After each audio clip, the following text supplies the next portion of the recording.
বন্ধুরা তোমরা কি জানো আমাদের ক্লাসে নতুন মুসলিম স্টুডেন্ট আসতে চলেছে। দেখো নাম নিতেই চলে এসেছে। হ্যালো বন্ধুরা, আমার নাম সালমান আর আমি এই স্কুলে নতুন এসেছি। তোমরা কি আমার বন্ধু হবে? না, তোর বন্ধু হতে পারবো না, কারণ তুই মুসলিম আর আমরা হিন্দু। তোর আর আমাদের মধ্যে জমিন আসমানের তফাৎ আছে। যা পিছনে গিয়ে বস। এসেছে বন্ধু হতে। হা হা হা হা। नेकी की राहों पे तू चल, रब्बा रहेगा तेरे संग। नेकी की राहों पे तू चल, रब्बा रहेगा থ্যাংক ইউ ভাই, ওয়েলকাম तेरे ভাই। संग। আমি তোকে বলছিলাম না আমাদের থেকে দূরে থাকবি।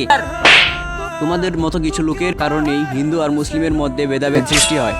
আমরা সবাই একই, সবাইকে একই চোখে দেখতে শেখো। চল সালমান। रब्बा रहे